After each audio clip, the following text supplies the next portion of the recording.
I have a couple notes with me, so going back and forth from that. I would also like to thank everyone who has put so much hard work and effort to make this day go so smoothly. DJ, you're playing bangers. Voice them in. Finally, I want to give a special shout out to Roger, who's Eric's grandpa, as you guys know.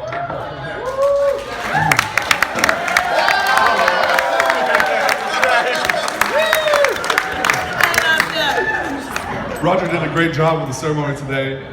He was our first basketball coach back in 7th and 8th grade.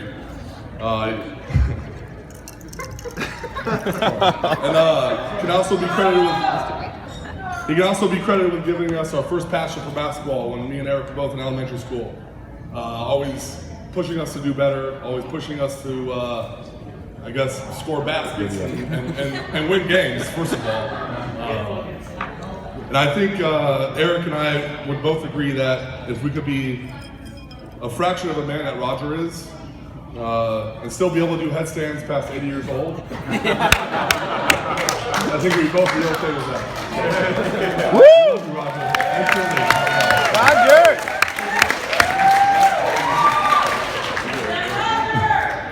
For those of you who don't know me, my name is Brandon Langendorfer.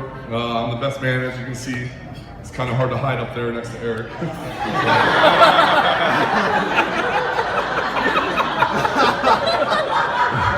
I've officially known Erik now for 21 plus years. With those years comes many funny and hilarious memories, and I promised Erik I wouldn't bring up any embarrassing stories. For example,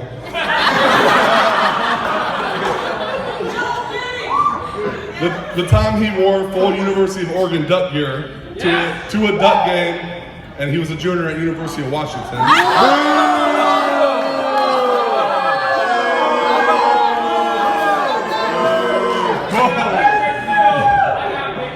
I got a picture of that. His best friend before meeting me was a 2-foot stuffed animal named Yellow Kitty. Who's awesome, by the way. Yellow Kitty's great. All the time he bet against the Huskies during March Madness. Ended up losing in front of all of his friends that were also University of Washington alumni. Boo! With that being said, all the time we spent growing up together means Erik has had as much of a part in developing my sense of humor as anyone. So while I've tried to make this speech very funny, it's his fault if it's not.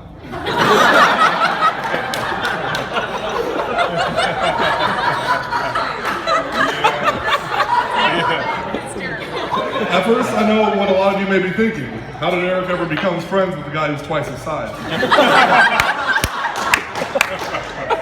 Well, it didn't always used to be like that. Our story actually starts in 3rd grade when I moved to Vancouver and started attending Mill Plain Elementary, which was behind Sonia's house. I arrived halfway through the year and didn't know a single person until Erik came up to me at recess and asked if I wanted to play basketball. I was a little apprehensive because I had never really played that much before. I wasn't as tall back then, so keep that in mind. But he had a horrible bowl cut, and so did I.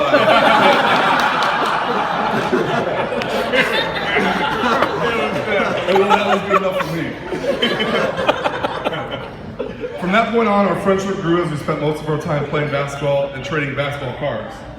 Every year, Erik would have a sleepover/basketball tournament with 6 to 10 friends for his birthday. Sorry, I do have a confession to make also. All the times over the years you had to come into the living room at 3 a.m. because we're being too loud, it really wasn't Brian who was making all the noise. And Brian, I truly am sorry you had to go sleep in the other room for all these years.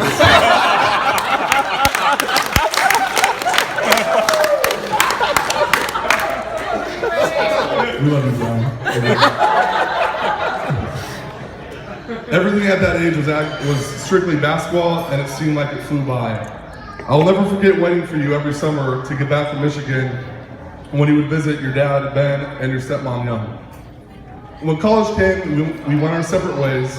Erik headed to the University of Washington where he joined the Delta Chi fraternity. And although I doubt he remembers any of it, I'm positive he had a great time. So fast forward another 4 years when Erik, half these guys here are from Delta Chi, so they know.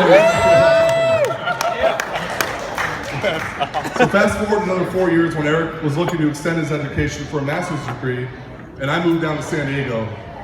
He decided on San Diego State, and we were reunited once again as roommates. Which brings me back to when we lived in a 700 square foot apartment here in San Diego, and I remember waking up one morning to use the restroom at 4 a.m. and Erik was doing pull-ups from the bathroom door frame. a little confused and also a little weirded out. I just went about my business and went back to sleep because weird workouts with Erik were always constant. After graduating from college, I started working at this very hotel, the Dana. I was working as a at the front desk and had a coworker named Addie. Woo! And she was in the sales department. One day after work, all of his coworkers decided to meet up for drinks, and I invited my best friend Erik along.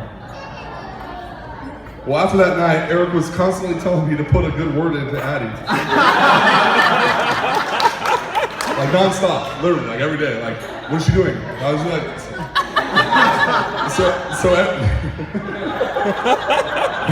so every day I would say something positive to Addie about Erik, and after a couple of weeks of them constantly flirting for me, they started dating.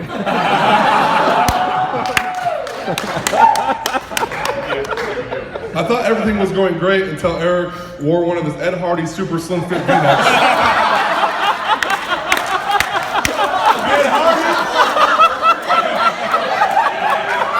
And I promise Ed Hardy is not sponsoring this wedding, by the way. Fortunately for Erik, he was able to do some damage control. That's good. And well, the rest is history. All joking aside, Erik, you have been my best friend since 3rd grade. I can't tell you how much your friendship has changed and shaped my life for the better. I couldn't have asked for a better friend, and I full-heartedly know you are making the best decision of your life. So please, just make sure you listen to Addie on future dressing arrangements. Erik and Addie, you guys have been there for me whenever I needed you. I'm so honored and pleased that my best friend has found the one. I take full responsibility for hooking you two up. Because I know from the very beginning you two were perfect for each other. If you ever need marriage advice, you don't have to look very far. Roger and Shirley have been married for 62 years. Woo! And I'm sure they've been through everything. I'd like to leave you with one last thing. Marriage is not finding a person you can live with. It's about finding the one person you can't live without. And Erik, my friend, you without a doubt have found that. So here's a toast to forever. Yeah!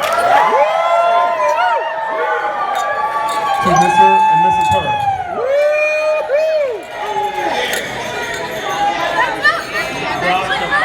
Well done, well done.